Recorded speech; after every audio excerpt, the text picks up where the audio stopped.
들어서 블록 속으로. 네, 안녕하세요. 길벗입니다. 오늘도 들어서 블록 속으로 들어볼 시간이 돌아왔습니다. 오늘 이제 주제가 드롭을 살펴보기가 또 이제 오랜만에 돌아왔는데, 저번에 해보니까 이제 조금 드롭을 살펴보기 하려면 적은 주제로 좀 깊게 얘기를 해야겠다 싶어서 오늘 드롭을은 평소처럼 뭐 3-4개가 아닌 한 2개 정도만 가져왔습니다. 첫 번째 소식은 스테이블 코인 USDC 발행사 서클이 일본 금융 대기업 SBI 홀딩스와 손잡고 현지 USDC 및 웹3 서비스 도입을 추진할 계획이라고 합니다. 서클은 일본의 USDC 채택을 지원하기 위해 SBI 홀딩스와 MOU를 체결했다고 발표했는데요. 이는 지난 6월 일본이 결제 서비스법을 개정 스테이블 코인 규제를 마련한 것에 따른 행보라고 합니다. 서클은 일본에서의 스테이블 코인 발행과 유통을 촉진하고 현지 웹3 경제 전환을 도울 것이라고 기대를 하고 있다고 하는데요. SBI 홀딩스는 USDC 유통을 위해 당국 허가를 받아야 하는 전자지급 결제수단 서비스 등록을 추진 중이라고 합니다. 기타오 요시타카 SBI 홀딩스 대표이사는 일본은 본격적인 스테이블코인 도입 기반을 준비하고 있다면서 이번 협력이 일본 스테이블코인 대중화를 위한 단계가 되길 기대한다고 또 밝혔다고 하네요. 제레미 알레어 서클 CEO는 SBI와의 협력은 서클의 아시아 확장 작업의 일환이자 이정표로 양사가 일본 및 아시아의 디지털 화폐 비전을 공유하고 있음을 보여준다고 강조했다고 합니다. 이어 일본 금융 부문의 새로운 표준을 정립하게 될 것이라면서 웹3 구축, 운영을 위한 엔드-투-엔드 개발, 배치, 운영 플랫폼을 제공하는 풀스택 웹3 서비스 제품군 도입 촉진에도 협력할 계획이라고 밝혔다고 하네요. SBI의 자회사인 SBI 신세이 은행은 서클의 은행 서비스를 제공하여 일본 기업 및 이용자의 USDC 접근성과 유동성 확보를 지원하게 된다고 합니다. USDC는 현재 246억 달러로 시가총액 246억 달러로 테더 USDT에 이어 두 번째로 큰 스테이블 코인인데요. 서클은 USDC의 채택의 70%가 미국 외 지역에서 이루어지고 있다고 밝혔다고도 하네요. 지난 8월에. 아시아가 선두를 달리고 있으며 남미와 아프리카에서도 안전하고 투명한 디지털 달러에 대한 수요가 강하다고 강조한 바 있다고 합니다.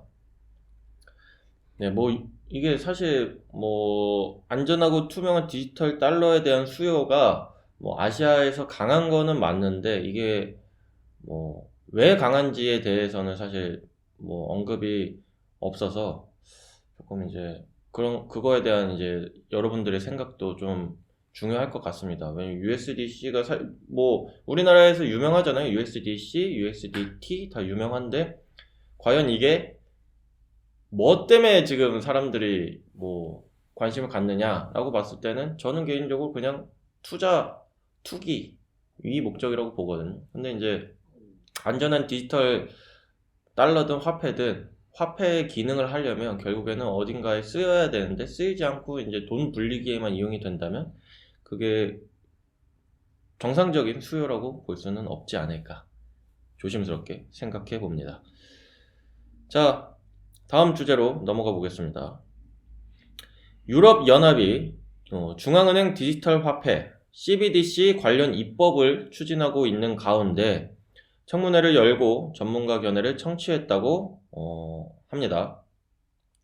미구엘 페르난데스 오르도네즈 전 스페인 중앙은행 총재는 유럽의회 경제통화위원회가 주최한 디지털 유로 청문회에 전문가 증인 4명 중 1명으로 참석해 디지털 유로 지지 발언을 내놨다고 합니다. 그는 디지털 유로는 예금과 달리 안전한 자산이며 은행 위기를 끝내거나 은행 규제를 완전히 없애는 데 도움이 될 수 있다고 평가했다고 합니다. 오르도네즈 전 총재는 지난 두 번째 글로벌 경제 위기가 은행 예금과 같은 위험 자산에서 발생한 것이라면서 예금은 돈이 아니라 돈을 돌려주겠다는 약속이라고 지적했다고 합니다. 또한 디지털 유로는 유로지만 은행 예금은 유로가 아니다 라고 하면서 예금은 유로를 지불하겠다는 약정에 불과하기 때문에 은행이 약속을 이행하지 못하면 위기가 발생하는 것이라고 설명했다고도 하네요. 그리고 CBDC가 안정성이라는 강점을 가져올 수 있으며 은행 예금 대신 디지털 유로를 사용하는 것에 대한 정당성을 부여한다고 덧붙였다고도 합니다. CBDC에 대한 가장 큰 우려는 고객이 예금을 인출해서 CBDC로 전환하면 은행업계 안정성을 위협할 수 있다는 점이 또 거론되고 있는데요. 대규모 인출이 이뤄질 경우 유동성 경색을 일으키고 경제 전반에 문제가 될 수 있기 때문입니다. 이 같은 위험을 완화하기 위해 개인의 디지털 유로 보유량 한도를 설정하는 방안 등도 논의되고 있다고 하네요. 이날 청문회에서는 보유 한도 규정을 일시 도입했다가 궁극적으로는 해제해야 한다는 주장도 제기됐다고 하네요. 일각에선 대중에 대한 금융 감시 및 프라이버시 침해 가능성도 우려로 제기되고 있는데요. 오르도네즈 전 총재는 디지털 유로화가 은행 규제를 완전히 없앨 수 있다고 또 발언했다고 합니다. 그 발언은 은행업계는 가장 보호되며 모든 경제 부문 중 가장 많이 개입되는 분야라면서 규제 완화는 성장에 상당히 중요한 영향을 줄 수 있다라고 한 것인데요. 이어서 반대로 유럽중앙은행이 발행하는 디지털 유로화는 예금 보험이나 건전성 요건 같은 규제가 필요하지 않기 때문에 경쟁력 개선에 도움이 될 것이라고 덧붙였다고 합니다. 아울러 CBDC를 통해 유럽중앙은행이 직접적인 통화 정책을 실행할 수 있게 될 것이라고도 말했는데요. 중앙은행은 금리를 변경할 필요가 없을 것이며 은행 안정성에 미칠 영향을 걱정하지 않고 통화정책 결정을 내릴 수 있다는 설명입니다. 오르도네즈 전 총재는 또한 현재 우리는 실물 화폐의 점진적 쇠퇴와 민간만 디지털 화폐로의 전환을 목도하고 있다면서 이는 공공화폐 도입의 유용성을 보여주는 또 다른 이유라고 강조했다고 합니다. 뿐만 아니라 CBDC가 금융결정의 중앙화, 통화정책과 정부 재정 간 분리, 실질적인 유럽 통화연합 구현에 유익할 것이라고 말했다고도 하네요. 이 오르도네즈 전 총재와는 반대로 이탈리아 경제학자 이그나지오 안젤로니는 CBDC 발행 결정을 지지하지 않는다는 입장을 내놨다고 하는데요. 그는 앞서 디지털 유로, 의심스러울 때는 멈추되 준비하라 는 제목의 보고서를 의회에 제출한 바 있다고 합니다. 이 이그나지오 안젤로니는 CBDC 도입과 같은 침해적인 공공 개입 형태는 현 시스템이 명확히 오작동할 때만 정당화될 수 있다면서 현재는 그런 문제가 보이지 않는다라고 강조하면서 CBDC 발행 결정을 지지하지 않는다라는 입장을 밝혔다고 하네요. 자, CBDC 우리나라에서도 말이 많죠. 블로킹에서도 여러 번 언급을 했었고 주제로도 다뤘었는데 사실 정답을 지금 딱 정하고 가는 것보다는 다양한 의견 공유를 통해서 좀 올바른 방향으로 이끌어 나가는 게 좋지 않을까 라는 생각을 해보면서 이 두 가지 들어볼 소식에 대해서 채수님, 기림님과 이야기를 나눠보도록 하겠습니다. 저는 다음 시간에도 알찬 주제들로 돌아오도록 할게요. 들어주셔서 감사합니다.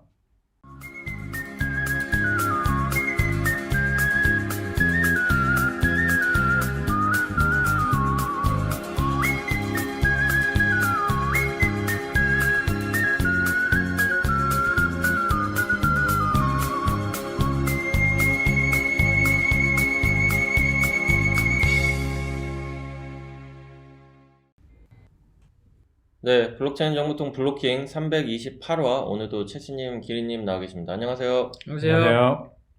오늘따라 기린님 발음이 좀 잘 안 되는 기림님 아까 들어보려서도 좀 발음이 안 되는데 날씨가 추워져서 그런 것 같습니다.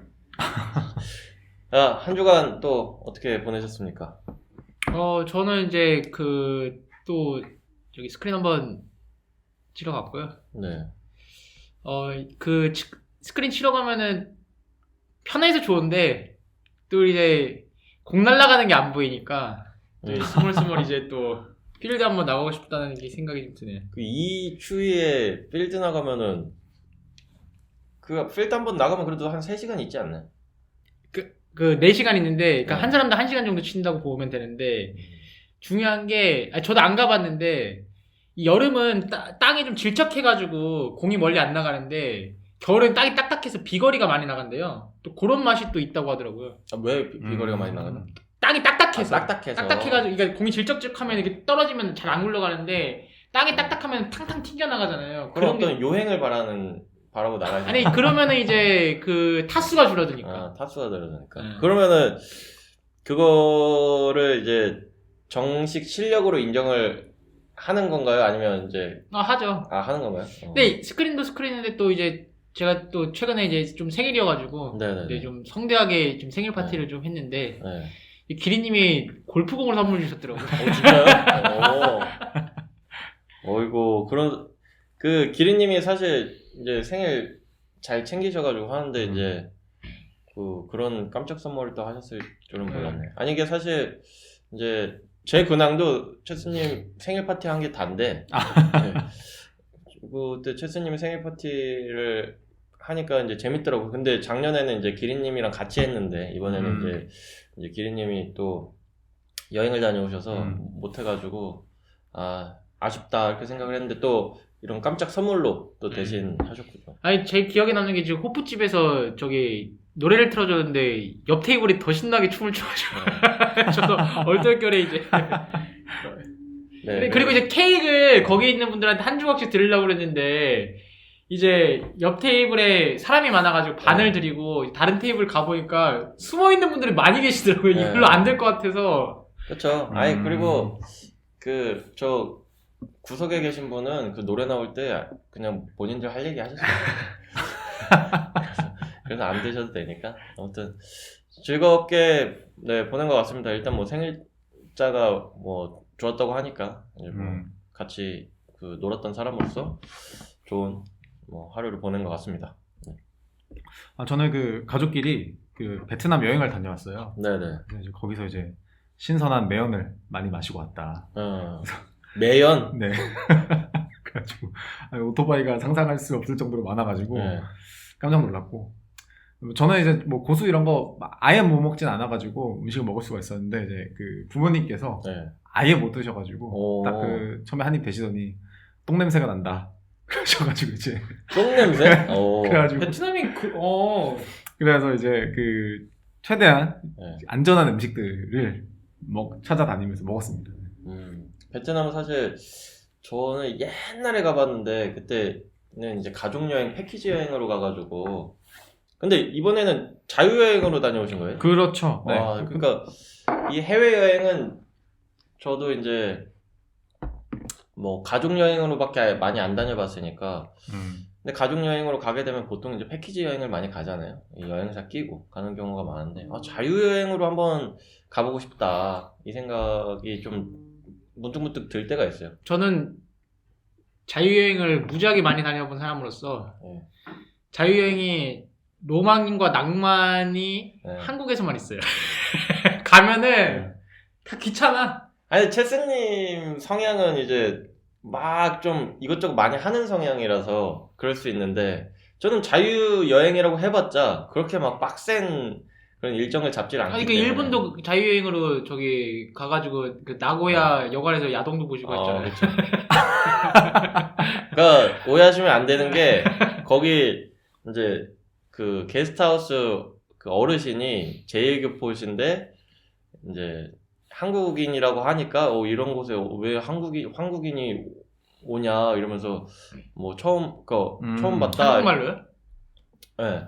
그래서 이거 서비스로 주겠다 하셔서 이제 야한 그 방송이 나오는 채널을 볼 수 있는 이제 카드를 주셔서 그런 카드가 있어요? 카드를 충전식으로 그렇게 돼 있더라고. 그 TV 밑에 꽂으면은 그 충전된 시간만큼 볼 수 있는 건데 시간도 뭐 제가 1박 2일 있었는데 거의 뭐 한 일주일 동안 그냥 틀어만 놔도 될 정도로 시간을 가득 채워주셔서 그랬던 기억이 있는데 아무튼 자유여행 뭐 가족들이랑 그 부모님과 함께 또 이제 언제 또 가보겠습니까? 이제 시간이 지나면 지날수록 이제 그게 힘들어지는데 시간이 있을 때 좀 자유여행도 한번 다녀보고 싶다라는 생각을 해보면서 또 오늘 주제로 넘어가 보겠습니다. 오늘 들어볼 주제는 제가 원래 3개였어요. 그 안 한 거는 그 오면서 하나를 뺐는데 그 뺀 게 이제 우리 위메이드 현국이 형님이 이제 골프 NFT 그거 챔피언십을 열어서 뭐 이제 성료했다 이런 그런 건데 이제 스포츠와 NFT는 어떨까라는 거에 대해서도 이제 한번 얘기를 나눠보고 싶었는데 우리가 드러블을 한 2번 정도 하면서 이게 한 주제 얘기하다가 길어져가지고 뒤에 주제는 다 흐지부지 되는 성향이 있더라고요. 그래서 그럴 거면 그냥 2개 깔끔하게 하고 끝내자 해서 이제 아쉽게도 형국 형님 소식은 이렇게 짧게 언급만 하는 걸로 하고 나머지 2개는 이제 아까 들으셨다시피 이제 그 CBDC 하나는 CBDC고 또 하나가 뭐였죠? 근데 CBDC 많이 하지 않았어요? 많이 해서 뭐 그냥 할 말 없으면은 뭐 할 말 없으면 많은 거죠 뭐. 아니 그러니까 USDC. 그러니까 차라리 현국이 형 얘기가 나을 것 같은데. 형국이 형 얘기 나을 것 같아요. 아니 왜냐면은 너무 많이 해가지고. 그러면은 현국이 형 얘기로 하시죠. 이게 뭐 CBDC 사실 저도 이제 아까 드러블에서도 얘기했다시피 뭐 많이 언급하기는 했는데 이제 이번에 유럽에서 또 이탈리아와 스페인 전문가가 이제 그 의견이 갈렸다길래 한번 얘기해볼까 싶었던 거지 뭐 꼭 CBDC가 더 중요해서 뭐 이렇게 한 거는 아닙니다. 형국이 형님을 버린 거는 아닙니다. 그래서 일단 그러면은 그 CBDC 대신 형국이 형님 얘기를 하는 걸로 하고 USDC 서클이 SBI와 이제 손잡은 얘기부터 먼저 해볼까요?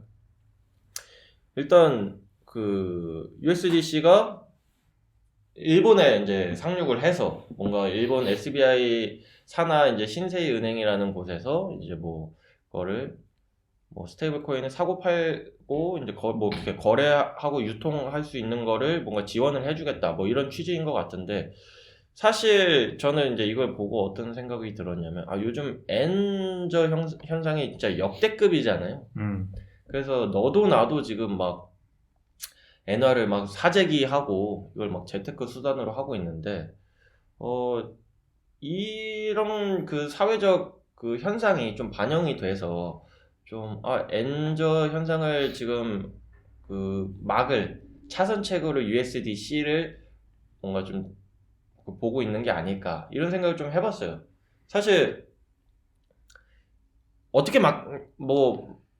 막을 것인가 뭐 이거는 제가 뭐 생각을 안 해봤는데 뭘 막는다고요? 엔저 현상을 예. 엔저 현상이 워낙 심하니까 이제 그럴 거면은 이제 지금 사람들이 지금 엔화 그 지금 국외 유출이 너무 많잖아요 지금 사실 그렇기 때문에 조금 이제 USDC로 이제 조금 뭔가 시선을 돌리고 있는 게 아닐까 엔저 현상을 좀 그거는 저는 완전히 잘못 짚은 생각을 생각해요. 그래요? 그럼 어떤 현상인가요? SBI라고 하는 그룹에 대해서 잘 알아야 돼요. SBI의 그룹은 이제 그 기타오 요시타카라고 하는 회장이 설립한 회사이고 기타오 요시타카는 손정희 회장의 오른팔이었어요. 그래서 이 손정희 그 소프트뱅크의 이제 CFO 출신이고 이분은 그 크립토에 굉장히 일찍 들어왔어요.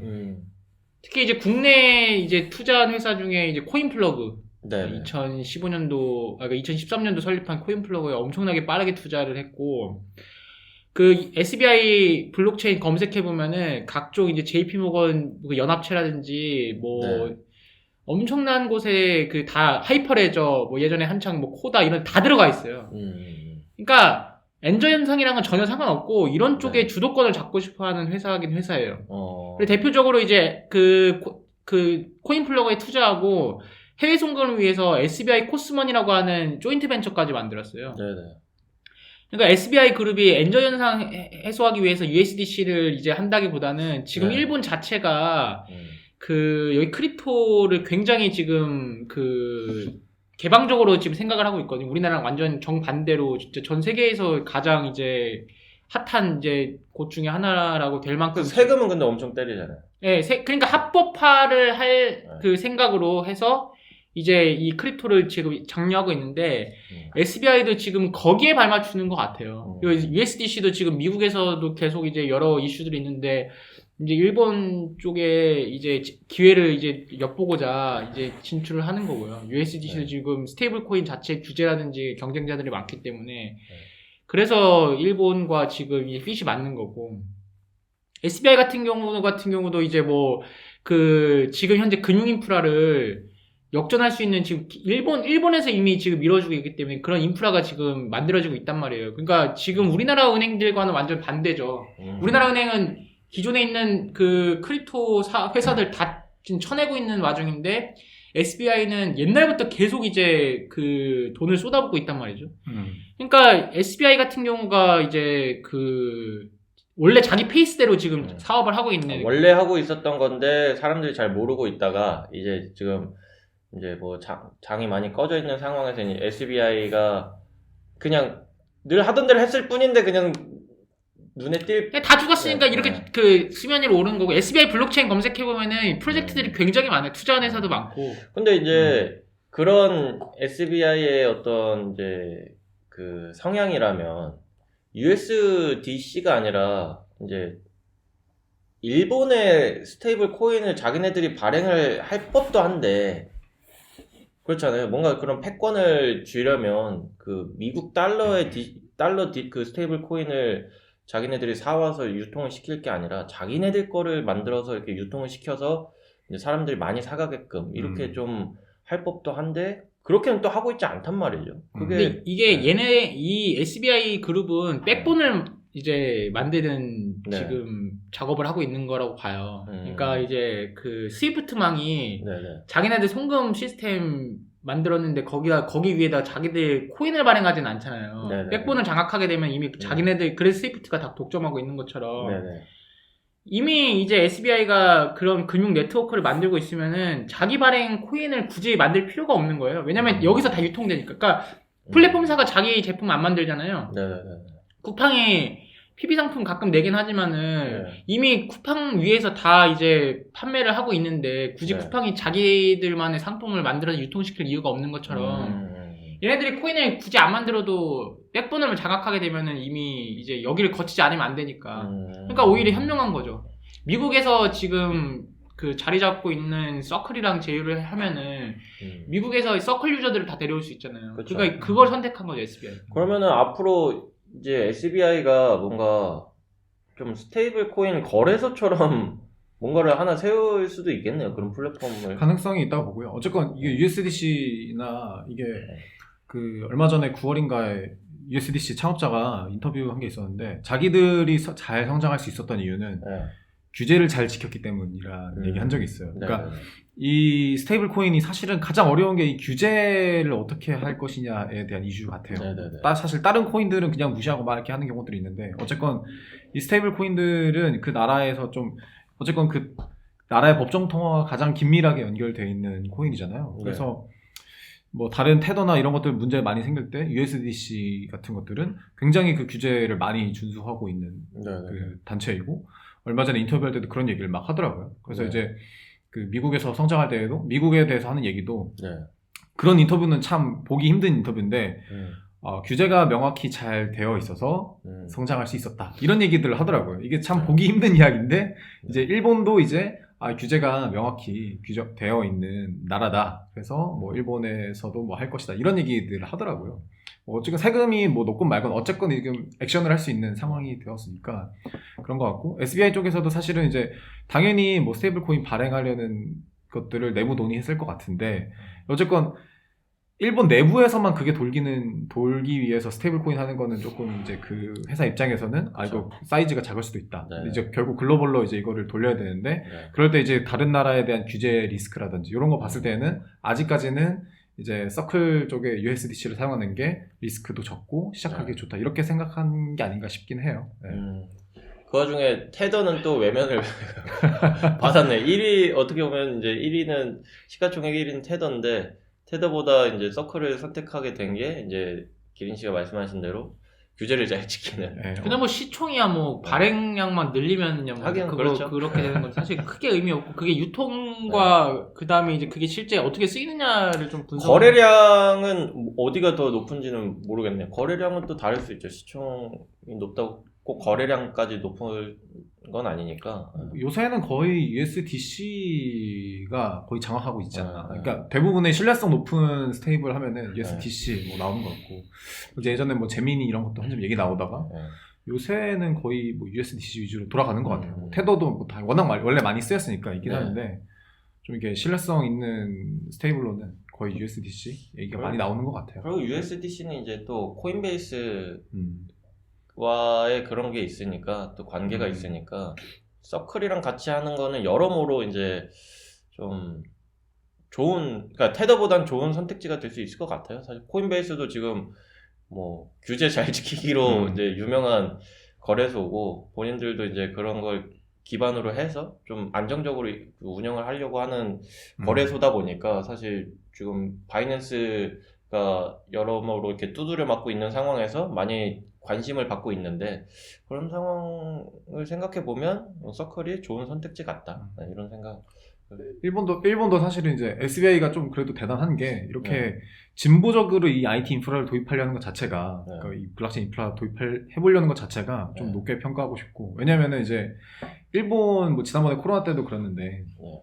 저희 그 친척분이 일본에 계시거든요. 일본인이시긴 네네네. 한데 그때 코로나 뭐 관련해서 일 처리하는 것도 우리나라는 어쨌건 뭐 그 코로나 앱이나 그 웹에서 그냥 탁탁탁 하면 금방금방 모든 일 처리, 문서 처리 뭐 크게 어려운 게 없었잖아요. 네네. 뭐 백신 뭐 코로나 걸렸을 때 검사하고 이런 작업들이 어려운 게 없었는데 거기는 그 코로나 걸린 다음에 뭐 접수하고 서류 키트 이거 하는 것 자체가 한 달에서 뭐 2달, 3달 이렇게 그때 걸렸다고 말씀하시더라고요. 네네네. 그래가지고 엔간한 그 처리들이 되게 힘들 만큼 굉장히 그 오리지널한 디지털하고 먼 방식들을 많이 사용하고 있는데 네. 이제 이런 회사들이 이렇게 선진적으로 좀 도입하려 하는 것 자체가 거기서는 굉장히 큰 도전이다 이렇게 좀 생각이 듭니다. 저는 이런 식으로 그 말씀하시는 걸 들으면서 그런 생각도 든 게 이제 우리나라 이제 사람들은 되게 이제 쉽고 빠르고 뭔가 편리하게 뭔가를 일을 뭔가를 하려는 그런 생각을 많이 하는 반면에 일본은 그냥 정확하게 철저하게 꼼꼼하게 하려는 그런 성향이 있어서 아날로그로 막 그 유명한 짤들이 많잖아요. 아날로그로 일일이 이렇게 세봐야지 이거를 기계로 이거 막 근데 그런 성향이 물론 그 단점도 분명하죠. 더 힘들고 이제 효율이 떨어지고 그렇지만 요즘에 이렇게 크립토 씬에서 보면은 너무 좋은 면도 있다고 생각이 드는 게 해봐 일단. 뭔가 시도는 해보자. 그걸 한번 해보기로 했으면 되게 진지하게 해요. 이게 뭔가 좀 뭐 어디에 있는 걸 카피해서 그냥 대충대충 하는 그런 느낌이 아니라 진짜 자기네들이 아이디어를 내고 뭔가 새로운 게 뭔가 있을까. 이게 죽이 되든 밥이 되든 막 해보려는 그런 좀 점들이 좀 보이더라고요. 그래서 NFT 씬도 굉장히 좀 이제 사실 지금 죽어있는 상황인데도 일본에서는 간혹 이게 좋은 시도들이 나와요. 불쑥불쑥. 그런 거 보면은 일본이 확실히 이런 식으로 계속 시도를 하다 보면 뭔가 크립토 쪽으로 일을 낼 수도 있겠다. 이런 생각이 좀 될 때가 있었습니다. 어쨌건 지금 액션할 수 있는 규제 자체는 일본이 좀 자유롭기 때문에 네네. 뭔가 일단 시작할 수 있는 거는 마련된 것 같은데 네. 이제 뭐 다른 일반 분들이 이제 그 일반인들이 어쨌건 받아들일 때까지는 일본도 굉장히 그 오프라인을 좋아하는 나라인 네. 것 같아서 그렇죠. 네.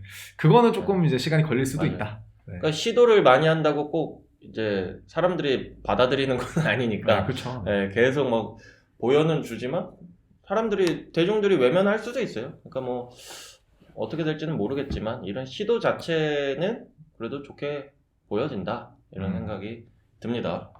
자, 그러면 이제 제가 딱 정확히 그 예상했던 시간에 첫 번째 주제가 끝나서 두 번째 주제로 넘어가자면 우리 아까 말씀드렸듯이 이제 형국이 형님 소식을 조금 더 그러면은 디테일하게 먼저 이제 설명을 좀 드려야 될 것 같은데 그러니까 이제 위메이드가 위믹스 3.0 기반의 이제 다오앤 NFT 플랫폼 나일이라는 이제 뭐 서비스를 하고 있는데 여기서 이제 레이스 투 위믹스 챔피언십 2023 뭐 이라는 NFT가 이제 발행이 됐어요. 발행이 돼서 이거를 이제 선수들과 매칭을 해가지고 이제 1위부터 60위까지 총 이제 그 60개의 NFT가 이제 순위별로 딱딱딱딱 이제 그 리빌이 된 거죠.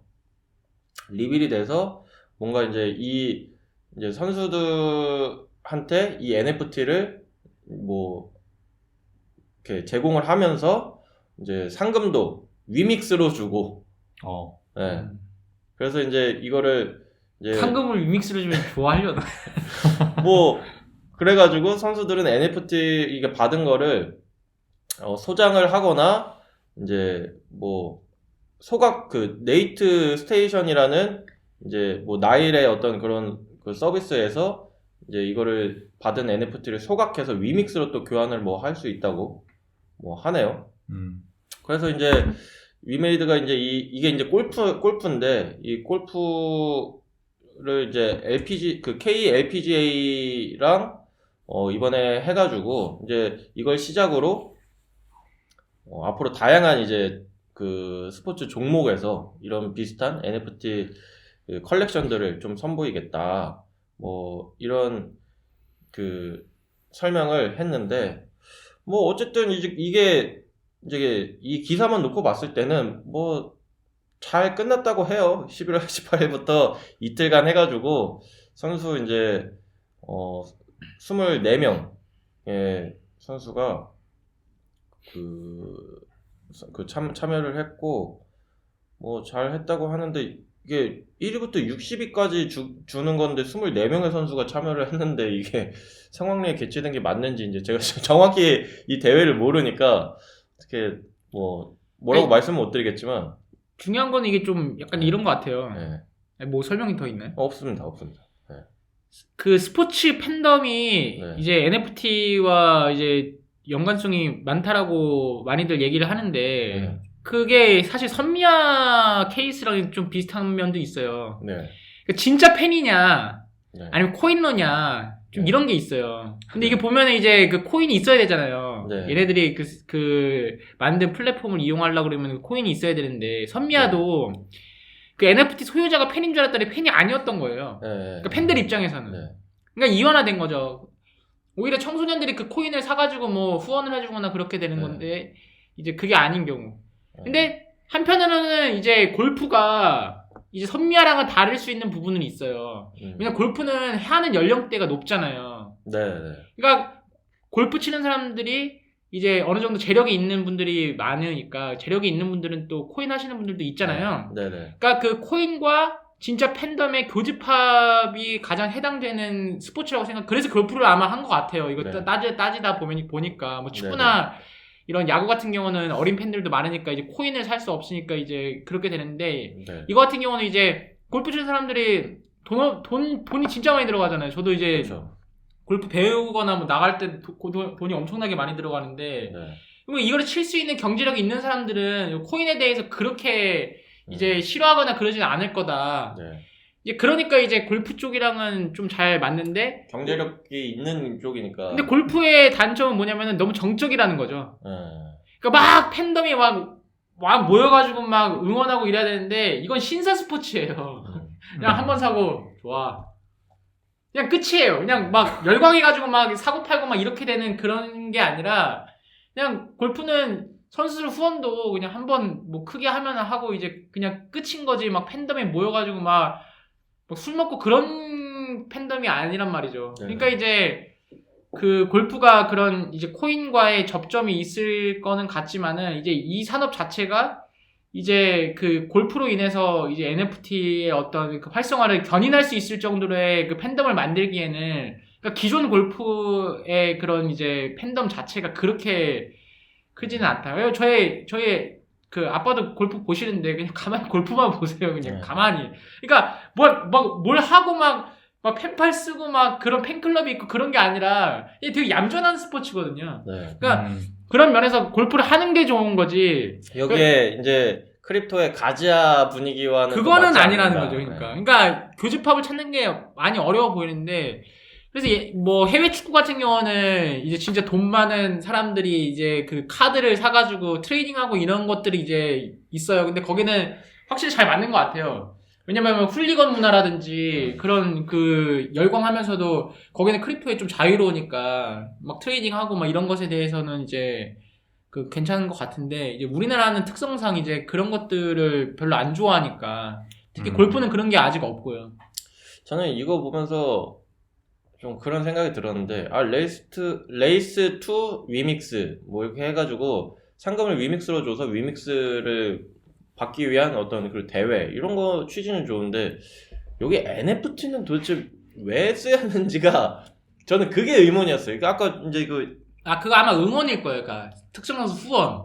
후원이 아닌 거죠. 그러니까 그래서 제가 다시 한번 봤는데 NFT도 그냥 선수한테 주는 거고 발행이 일단 됐는데 이제 그게 이제 순위에 따라서 뭐 1등 NFT, 2등 NFT, 3등 NFT 이렇게 쫙 있는데 여기에 선수가 없는 상황에서 발행이 된 거죠. 그랬다가 이제 순위가 정해지면 그게 그 선수 사진으로 바뀌면서 그 선수한테 수여를 한 거고 이게 그걸 트레이딩 할 수 있도록 막 그렇게 설계는 그렇게 했을 거예요. 뭔가 아니 그러고 나서 보니까 뭐 이거를 선수가 뭐 네이트 스테이션에서 뭐 소각을 하거나 자기가 소장을 하거나 뭐 그 말씀하신 대로 자기가 소장을 할 거면 이제 파는 거겠죠.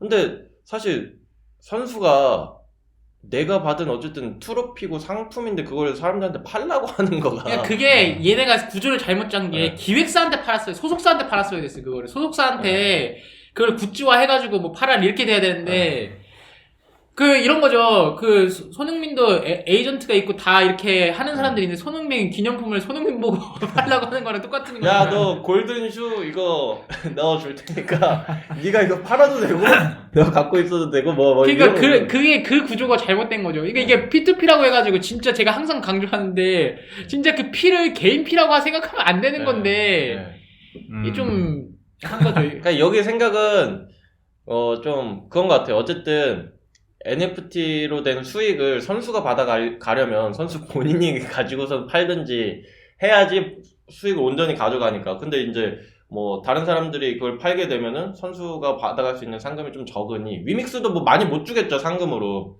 그런 상황에서 이거라도 너가 팔면 그 상금 더 받아가는 거니까 해봐라 하면서 주는 것 같은데 이게 너무 오히려 좀 뭔가 좀 이상한 상황을 만드는 것 같은 좀 이렇게 좀 구차하잖아요 뭔가 좀. 그래서 근데 뭐 어쨌든 이런 노력 자체를 뭐 폄하하고 그런 건 아닌데 맞아요. 중요한 거는 이제 그런 거죠. 그 시도를 할 거면은 좀 뭔가 그런 이제 실제 기획사 구조나 이런 것들을 블록체인을 어떻게 바꾸는지를 보여줘야 되는데 보면은 그런 게 귀찮으니까 그냥 네가 알아서 팔아라. 똥볼 차고 있는 거죠. 그러니까 이게 계속 억지를 쓰고 있는 부분이니까 그게 이런 구조들이 많았으면은 좀 더 뭐 새로운 모델을 가지고 해야 되는데 결국에는 그냥 코인 줄게. 네가 알아서 해. 이거는 그냥 되게 뭐라 그럴까 방치형 RPG 게임도 아니고 아니 그러니까 저도 차라리 체스님이 말씀하셨던 것처럼 팬들이 선수 NFT 그 참가 선수들 24명 참가를 했는데 그 24명을 몇 장씩 발행을 하든지 해가지고 그걸 팬들이 사가는 거죠. 근데 이제 뭐 이 선수가 1등 했다. 그러면 그 선수는 이제 NFT가 뭐 장식이 바뀌면서 이 사람 1등이다 해가지고 이제 뭐 가치를 올려주고 뭐 이런 식으로 해가지고 그걸 리빌을 새롭게 시켜줘가지고 그 선수 NFT를 구매한 사람이 NFT를 좀 비싸게 팔 수 있게끔 하고 거기에 뭐 수수료를 그 선수한테 후원할 수 있게끔 뭐 이런 구조로 했으면은 뭔가 이제 참여를 얼마나 할지는 모르겠지만 그래도 구조 자체는 뭔가 좀 이해가 되고 깔끔할 것 같은데. 이거는 실제 골프잖아요. 이거 오프라인 골프잖아요. 네, 오프라인. 사실 위믹스는 제가 봤을 때 스크린 골프로 갔어야 됐어요. 스크린 골프에서 치면은 그 상금이 저절로, 그러니까 저도 스크린 골프 기린씨도 쳐봤잖아요. 네, 그렇죠. 선수 등록을 일단 해야 돼요. 제가 제 프렌드 여기 이 앱이 있는데 제가 그 카카오 프렌즈 스크린이라는 앱이 있는데 여기에 이제 스윙 영상이라든지 이런 것들이 이제 기록이 돼요. 보통 이걸 가지고 찍어가지고 이제 스크린 골프로 가는데 이게 뭐냐면은 사실 지갑이 될 수 있어요. 그러니까 찍으면 지갑이 돼요. 거기서 뭐 그 대회를 열면은 뭔가 후원을 할 거다. 그러면 스크린 골프 대회를 열어서 여기다 자동적으로 찍히게끔 만들어야 되는 거예요. 근데 이제 이거는 저도 코인 하면서도 이거 하는 것처럼 꽤 많은 사람들이 스크린 골프 치는 사람들 중에 코인 하는 사람들이 있을 거예요. 그럼 그런 사람들한테 이거 찍으면 위믹스 줄게 하면 할 거란 말이에요. 이렇게 온라인, 자기네들 게임에서 하는데 온라인 쪽으로 자꾸 가려고 그래야 되는데 이상한 데로 가니까. 그래서 저는 스크린 골프는 되게 위믹스랑 잘 맞는 부분이 있다고 보고 여기에 이 프렌즈 스크린에 만약에 개인 지갑이 있어요. 그럼 찍었어. 그래서 이제 스윙을 하게 되면은 뭐 카카오가 아니라 위믹스 돈이 들어온다든가 아니면 이런 게 있어요. 요새 뭐 챌린저스 같은 앱 있잖아요. 내가 돈 내고서는 내가 지키면은 이제 뭐 이렇게 하는 거. 그러면 제가 내가 거기서 이제 하루에 스크린 골프 1시간씩을 연습을 하겠다 하고 이제 그거를 뭐 위믹스를 넣거나 아니면 안 되면은 뭐 모바일 결제를 해가지고 이제 거기서 이제 해요. 그리고 나서 이제 하면은 제가 목표를 달성하게 되면은 10,000원을 받고 플러스로 위믹스를 받게 되는데 그러면 저 같은 경우는 스크린 골프 갈 것 같거든요. 왜냐면 스크린 골프 돈을 들어가니까 제가 목표를 지키면 그거 가지고 스크린 골프도 칠 수 있잖아요. 뭔가 이런 로직이 저는 조금 이제 할만한 로직이고 이제 보급화된 이제 스크린 골프장도 많으니까 이게 할만한 건데 좀 위믹스는 보면은 이것저것 많이 하는데 좀 똥볼을 많이 차고 있어가지고 홀딩을 안 하길 잘했다. 좀 그런 생각이 많이 들더라고요. 아니, 이게 저도 말씀 들어보니까 스크린 골프 이런 거 재밌을 것 같은 게, 뭐 대회 같은 거, 스크린 골프 대회 같은 걸 열 때, 이 스윙 했는데, 뭐 순위가 정해지잖아요. 단순히 순위만 매기는 게 아니라, 비거리를 합산해서, 비거리만큼 위믹스를 주는 거야. 비거리만큼. 그러니까 내가 이기더라도, 그냥 뭐 내가 막판에 1등 확정이야. 그렇다고 해서 그냥 대충 치는 게 아니라 내가 더 많은 위믹스를 따기 위해서 그냥 비거리를 그냥 겁나 세게 치는 거야. 아니 비거리 대회도 있어요. 장타 대회도 있고. 그러니까 그런 거에 위믹스를 좀 섞어서 이렇게 하면은 좋지 않을까 그런 생각도 좀 드네요. 왜냐면 좀 말씀하신 대로 오프라인 골프 이런 거는 일반인들이 이런 대회를 나갈 수가 없는데 스크린 골프는 진짜 전 국민이 그쵸, 많이 하죠. 진짜 할 수 많이 있으니까 하죠. 그냥 가볍게 하면서 위믹스도 알리고 위믹스 얻어가면서 곧 뭐 팔든지 뭐 하든지 하면은 아니, 스크린은 오프라인이랑 차원이 다른 게 스크린은 기본적으로 네. 디바이스에 대해서 이해를 해야 돼요. 왜냐면은 거기에는 무조건 뭐 비회원이라도 자기 등록을 하게 되어 있어요. 컴퓨터를 쓸 줄 네. 알아야 돼요. 네.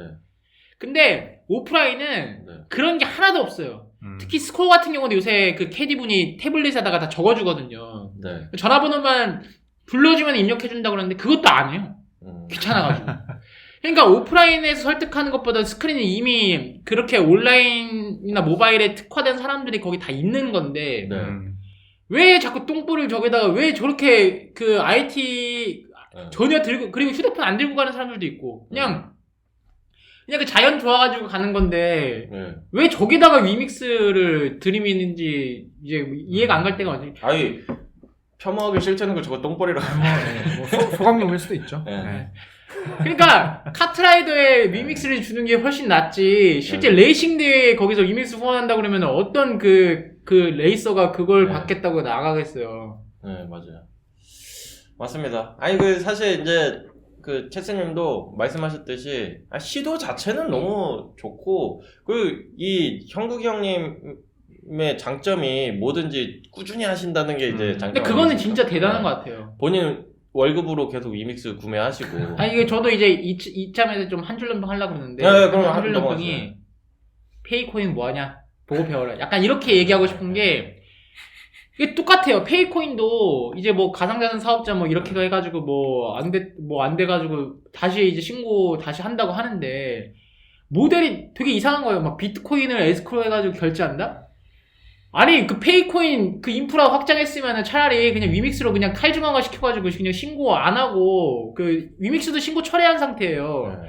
그러면 신고 철회해가지고 페이코인 그 인프라를 늘리는 쪽으로 가야 되는 건데 또 신고 수리한다고 해가지고 모델 만들었더니 비트 이더 기반으로 결제하겠다? 누가 결제하냐고. 지금 비트코인 지금 저 아마 많이 올랐을 것 같은데 지금 5천만 원 넘었지 4만 불 넘어갔어요. 그럼 지금 막 또 4만 불 넘어가니까 이제 10만 불 넘어간다. 지금 이거 스물스물 올라오고 있는데 누가 결제를 하냐고요.